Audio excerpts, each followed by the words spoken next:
Muitas de nossas doutrinas têm sido distorcidas com o passar dos anos.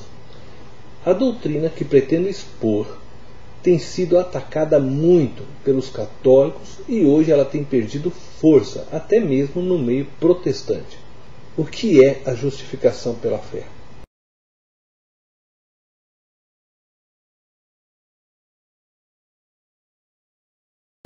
Romanos capítulo 3, verso 21 diz: Mas agora, sem lei, se manifestou a justiça de Deus, testemunhada pela lei e pelos profetas.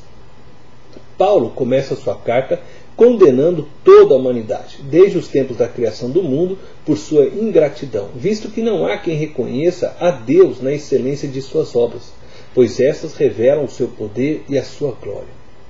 Ao homem não resta nada a fazer em face de sua culpa, e ele está impossibilitado de se salvar ou de se auto-justificar. Só lhe resta aguardar o julgamento, que é a consequência inevitável do pecado no mundo de Deus. Diante dessa incapacidade de se auto-justificar é que se manifesta a graça de Deus em Cristo. A ideia principal em justificação é a declaração de Deus, o justo juiz, de que o homem que crê em Cristo, embora possa ser pecador, é justo, porque em Cristo ele chegou a um relacionamento justo com Deus. A justificação pela graça mediante a fé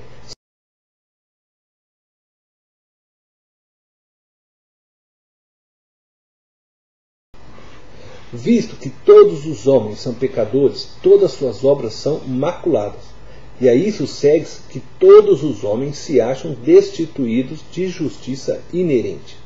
Como nenhum homem consegue se auto-justificar perante o tribunal de Deus, estão todos condenados à morte, pois este é o salário do pecado. O apóstolo Paulo também demonstra sucintamente que essa justificação só pode ser encontrada em Cristo.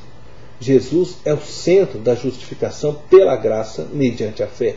Ele é o substituto que tomou o nosso lugar, levou o nosso pecado, morreu a nossa morte, sofreu a nossa penalidade. É Cristo que Deus expôs diante de nossos olhos como aquele cuja morte sacrificial fez expiação de nossa culpa e retirou a iminente retribuição merecida por nossa rebelião contra Deus. O que Cristo obteve para nós, podemos tornar efetivamente nosso pela fé. A justificação pela graça, mediante a fé,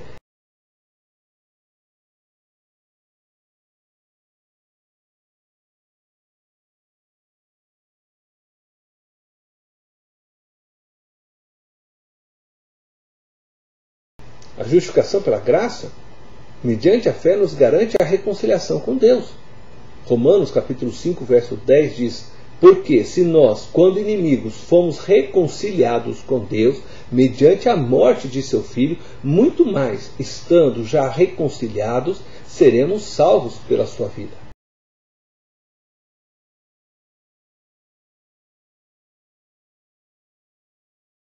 Juntamente com a reconciliação vem o perdão. Se deixamos de ser inimigos de Deus e se temos agora livre acesso a Ele, é porque a justificação nos absolveu de nossos pecados e nos deu perdão de Deus. Agora, pois, já nenhuma condenação há para os que estão em Cristo Jesus, diz o apóstolo Paulo.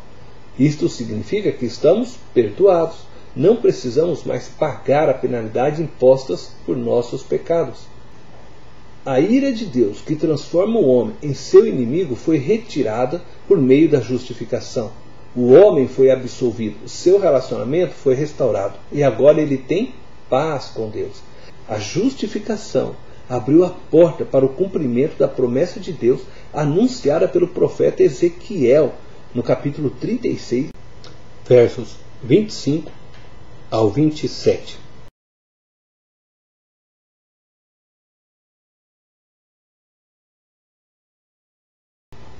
Esta promessa está relacionada com o novo nascimento, ou a regeneração. Significa na vida do homem uma transformação radical operada pelo Espírito Santo. Antes da cruz, o homem vivia para o pecado e morto para Deus. Todo o interior do homem, todas as suas faculdades e até os alicerces de sua personalidade são transformados pela regeneração.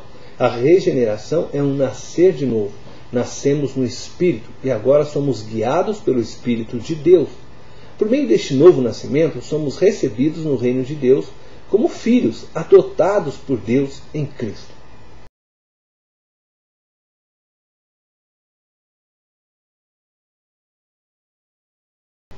Quero encerrar lembrando a todos que a justificação pela graça mediante a fé é um ato da justiça de Deus.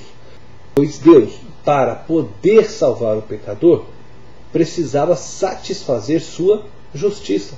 E somente Deus poderia salvar o homem de sua ganância, cobiça, de sua desumanização, que o leva cada vez mais à morte. Pois todos pecaram e todos carecem da glória de Deus.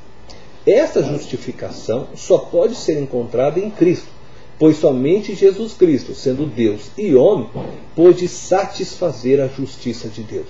E somente em Jesus o homem pode olhar um para o outro sem distinção de classe social, cor e sexo. Todos se tornam iguais perante Deus. Não existem mais escravos e livres, pobres e ricos, judeus e gentios. Em Cristo somos todos um. E esta justificação pela graça, mediante a fé, nos proporciona bênçãos eternas. Bênçãos essas que começamos a viver hoje, aqui e agora, por meio de nosso Senhor e Salvador Jesus Cristo. Deus te abençoe.